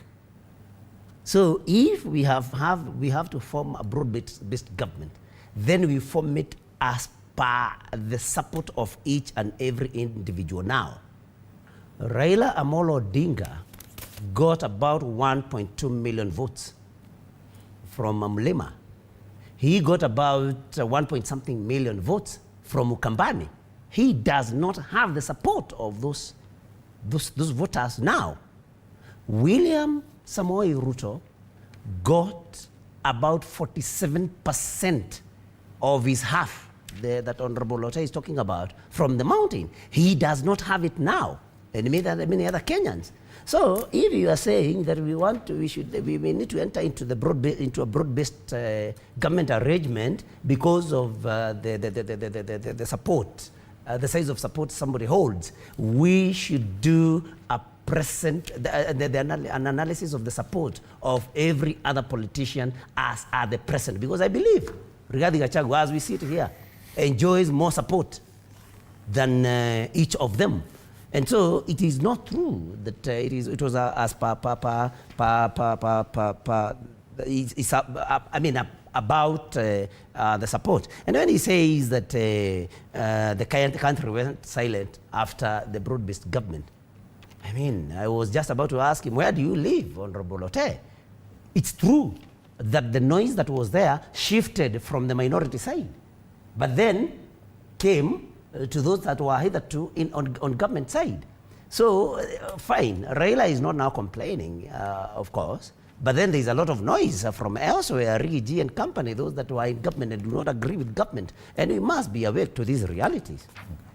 But now, talking about Harambes and fundraisers, Fred, I think there is a lot of hypocrisy with the president. He preaches water, but drinks wine all the time. I mean, he will make a pronouncement. Public officers are not supposed to make any Harambee contributions, any public contributions. But then he starts by doing the same. By the way, people are talking about what he contributed in Jesus Winner Ministry on Sunday. It's not just about that. Remember the amounts that were returned by the Catholic Church? I mean, he did not stick to his pronouncement. Even, I don't know whether he actually stuck it for, I may not know the exact time that it took between the time he said that he gave a directive that public servants should not engage in Harambes, and the time he went contributing in the Catholic Church in somewhere in Eastlands of Nairobi, and the amounts were refunded. What I agree with the president is that we must continue giving to the church. I cannot sit here and be opposed to giving in the church, but the Bible records the right hand should not know what the left hand gave. So if the president is so philanthropic, let him not announce the amounts, because the president, of course, gives people lectures about his Sunday school days and how he was taught to give in church, and all of us went through those Sunday school classes, and we also gave in church in our own little way. But let him contribute in private, because this is like vomiting to Kenyans. When you make it public that you're going to contribute 100 million, and I have no problem with the Jesus Winner Ministry receiving 100 million from the president, but I wish it was in private, because when you say this, when Kenyans are really suffering, there are problems with the SHA, which you have been discussing for the greater part of this particular session. People are dying in hospitals, in homes. People have problems. Students are at home because of the new funding model. And then these amounts of money. Do you think it's charity, or do you think there's a huge element of politics? It's a lot of politics. That's why he's announcing the amounts, publicly. The Bible that the president was taught in Sunday school, I've given you a verse. It says the right hand should not know what the left hand has given. If he's not doing politics, why is he announcing the amount? Right. Why not just give? Again, before Olote comes in, these amounts are always given in cash. And let them correct me, tell me, anytime the president or anybody else give out checks, signed checks for these amounts of money, they are always in cash. And you can check, you can use your own independent check.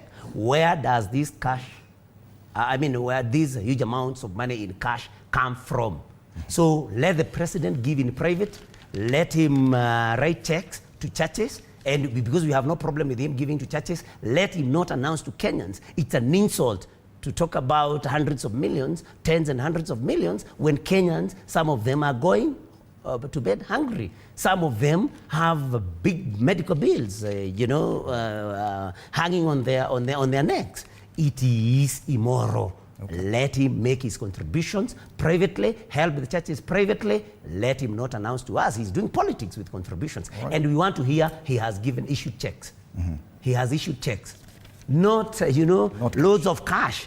Because we question the source. Because we also know that if you went to the bank today and you wanted to withdraw like $1 million, you will have to do a lot of explanations. When are these amounts withdrawn? From which banks? So these are questions that we should start asking himself. Right. In conclusion, I don't want to be taken wrong by the churches. Let the churches continue receiving the support from the president, but in private, in form of checks. All right.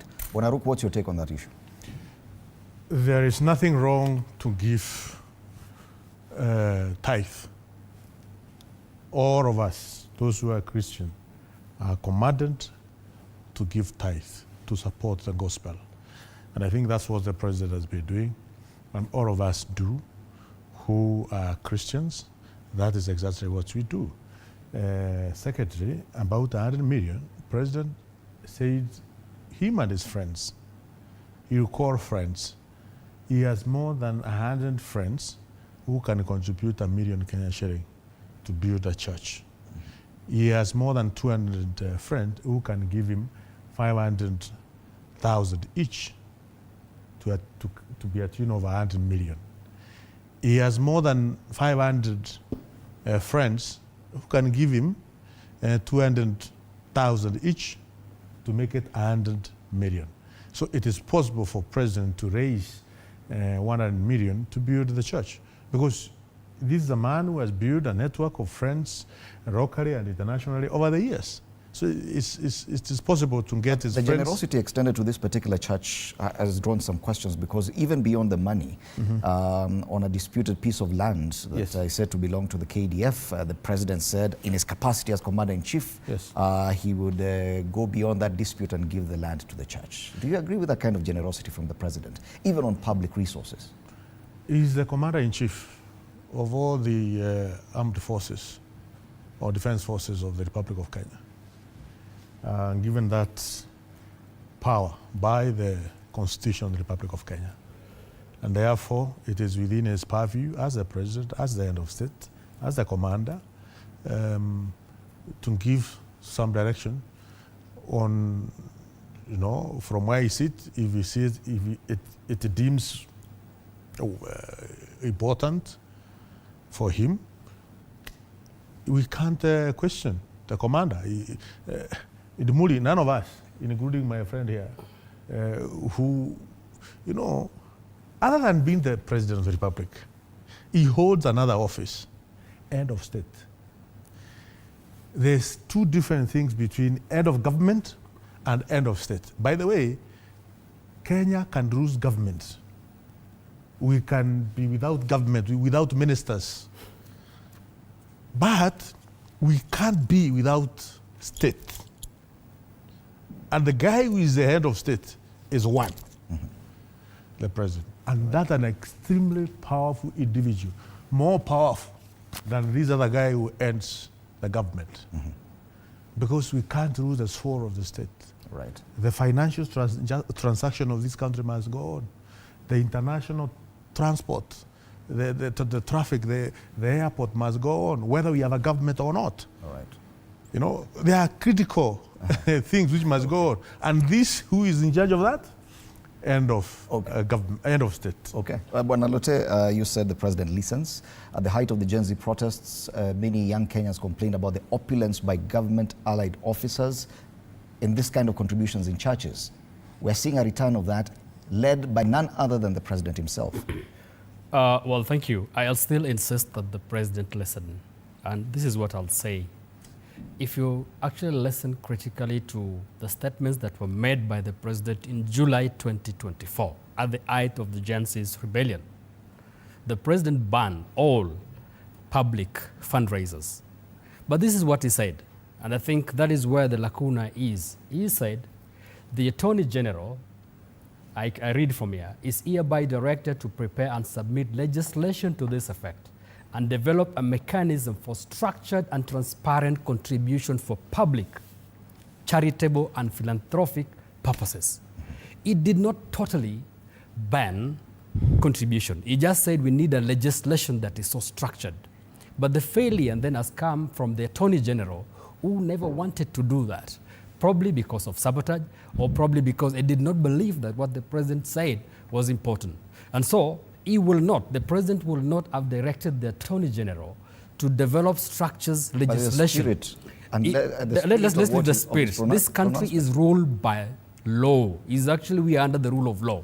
And law is written. And the reason why the president was directing the Attorney General to write and put down this legislation, on the basis that this legislation that gives a structured way of giving is not there, I cannot really fault the president, and especially on developing and building our churches. In fact, if you want to be blessed, give to the church.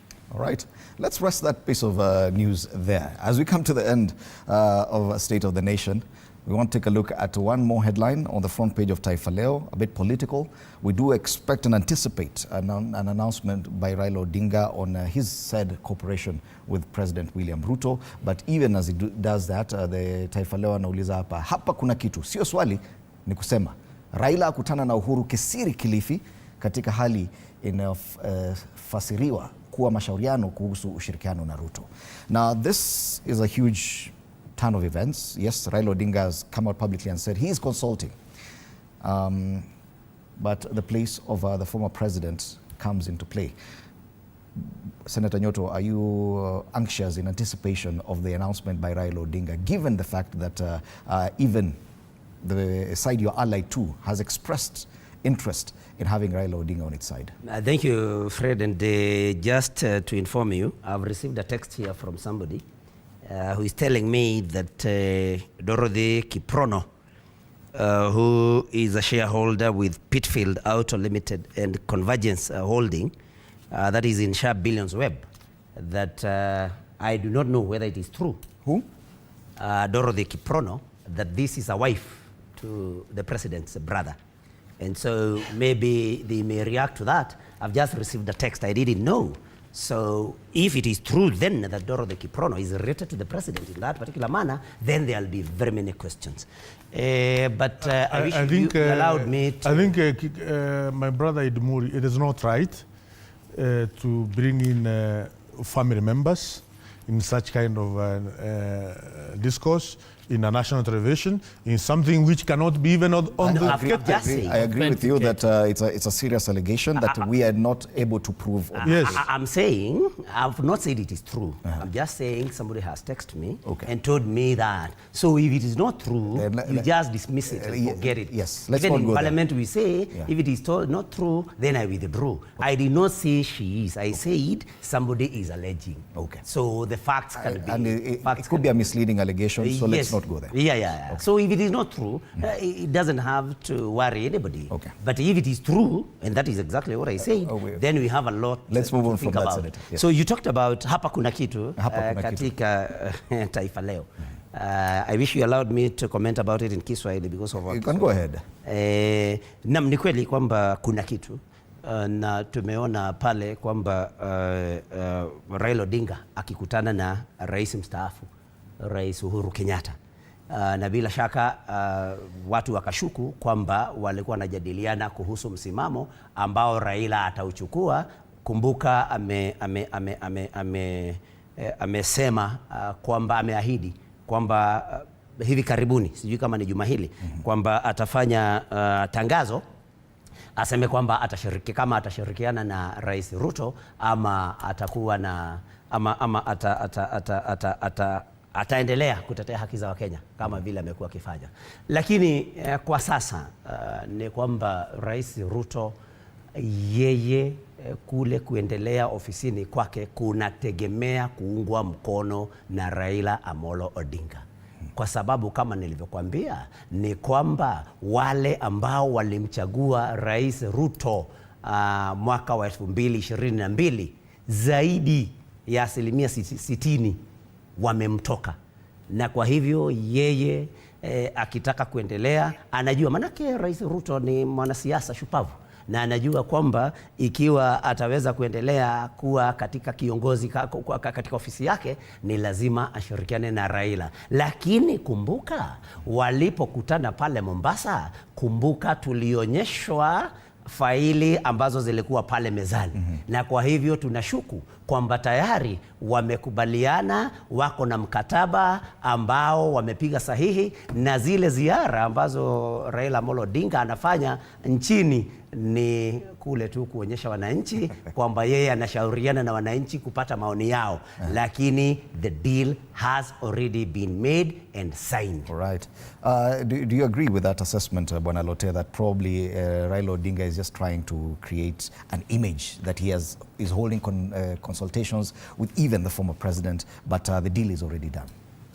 I think that is very trivial for us to start saying that Raila is lying to the people he's consulting with. Not really lying, but creating perception. If you're saying that Raila has already made up a mind and then is actually going out to purportedly consult, it basically means that Raila is a con man, which I don't believe he is. I think he's actually going out there to consult his people so that he can be able to make a decision.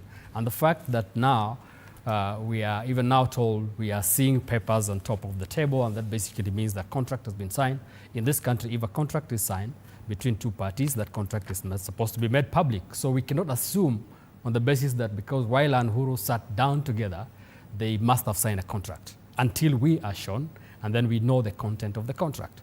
Two, it is, I don't know why Kenyans are worried about Raila Odinga. Raila Odinga has actually been seen as a person that has always worked with the systems, all from Kibaki, from Moi, Kibaki to Uhuru, and then now to Ruto. And I don't think there is a big problem for Raila to be able to meet Uhuru Kenyatta. In any case, Uhuru Kenyatta has not pronounced himself to have either supported Ruto or the Gachagua side. So it could be the mid-ground person that we want. And so the fact that Uhuru Kenyatta is meeting Raila Odinga doesn't mean that then is pushing Raila to support and work with the Gachagua or not to work with Ruto. So let us not assume a lot of things. Let us just agree and say, let us wait until the food is on the table, and then we know what kind of food is being served to Kenyans. In the formation of the broad-based government, Raila Odinga claimed that the former president actually nudged him towards forming the broad-based government with President William Ruto. Could this be claimed later that yes, once the document is signed, whether already signed or will be signed later, that the same claim will portend that Uhuru Kenyatta supports whatever kind of deal they have between Raila Odinga and William Ruto? I don't know about Uhuru Kenyatta, but what I know is Raila Odinga is already in government. He has 5 ministers in this government. And we are going to see more coming in as principal secretaries, probably in the coming weeks. So Raila Odinga is already in government. We should be talking of how Kenya Kwanza ODM administration is going to run this country. Raila Odinga is already in government, and he has been in government not this month, several months, because Badi, chairman of ODM, is the minister in charge of treasury.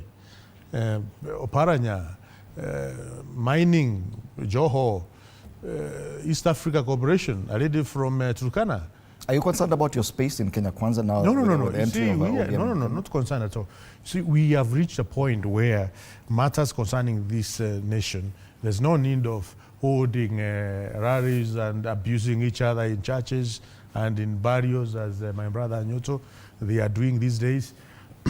It is good just to sit down on a table and talk about the problems and agree on the way forward. That is what Raila Odinga has run over the years. He has mastered the art of, after not winning, he knows, even if he doesn't win, it's not a big deal. He will find a way of ensuring he sit down with Moi, he sit down with Kibaki. You sound like you do not necessarily approve of this kind of action.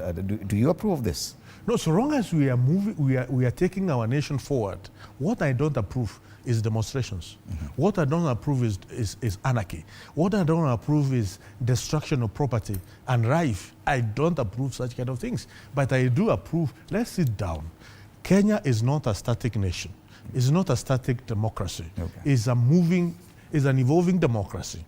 And Kenya cannot be compared with any other nation because we are unique in our own ways. We have unique problems. We have unique heritage and culture and tradition and customs as a people.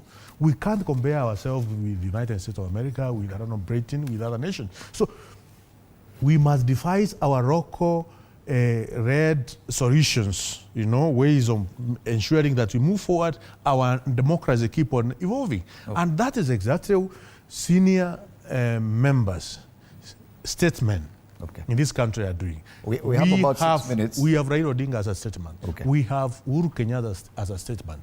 And we have William Ruto as a Allow me to divide the minutes, the remaining minutes forward. equally for your final comments. Bona Senator, there's a headline here, Gachagua MPs hit out at NCIC over warning on incitement. It is on the front page of the Star. We didn't get time. Probably you could comment on that as you make a final comment. Yes, I was in that particular press conference, Fred, and our concern is that NCIC is selective in you know, the application of the law.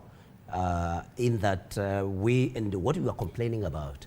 Remember, NCIC cited the speech by Rigathi Gachagua in Meru, someplace I think around 23rd, where he said that should the president fire Chief Justice Martha Koome, then he should not step into Meru.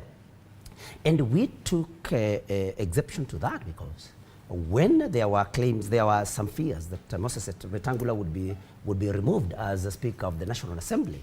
I remember many Luhya leaders came together, and I remember a clip that went around coming from the Member of Parliament for Dagoretti, I think, North, saying Muluya hawezi kutolewa, you know.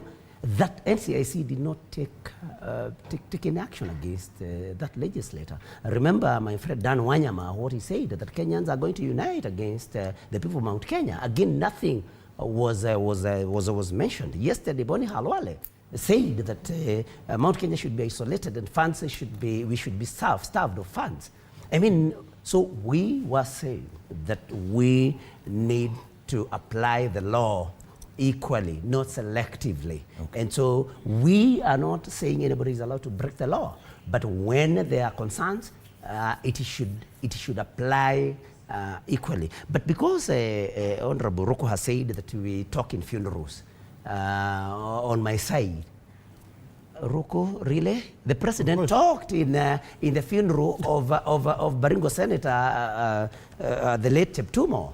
The president yesterday attended the burial of Malulu Ijendi, and he did a lot of politics, including Sha politics. Okay. So, Ruto, come on, you cannot accuse our side of making pronouncements in funerals. Okay. You are the ones, led by the president, that do all your politics in funerals. And so, finally, let me ask Honorable Ote and Honorable Ruto, even as they continue singing in the choir, please, before you rehearse these songs, please take care, because you'll be embarrassed later, like you were embarrassed during the finance bill. You propose something, then the president cancels, and you are there clapping. Remember the Adani? They were saying it's a good program. Then the president says he has cancelled. Then they say, Igwe. Please, as you practice in this choir, be conversant, be careful. Let's allow them each a minute. In the future. Parting shot, Bonalote, we only have about thank you, Fan. I want to say thank you for the advice, because we are not singing any choir. We are only giving our side of the view.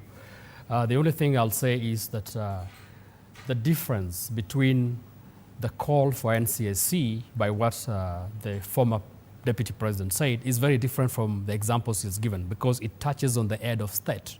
You cannot tell the head of state in this country not to go anywhere. You know, you cannot threaten the head of state, leave alone an individual.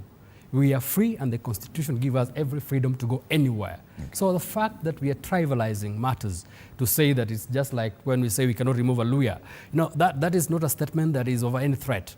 But I cannot also absolve the NCIC fully. I think Bishop Kobia, or whatever, Kobia, has overstayed in NCIC, and he does not understand what he says. Because you remember, there's a time they say, "En Atupangwingwe," a song that was sung by popular people here, was actually a threat to this nation.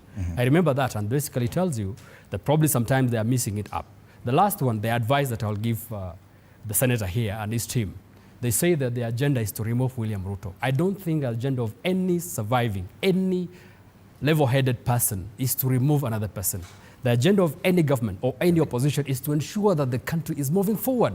So they need to rethink, they need to adjust their compass to develop this country and not just to have an agenda of removing a person. Bwana Ruku, final comment? We have a challenge as far as implementation of SHA is concerned. And I think it is high time for those in charge, the Social Health Authority, CEO and his management, the PS, put the act, for there to be proper implementation. This program is user-based. Let's get the feedback of those who are using the program and utilize those feedback to make it work better. Right.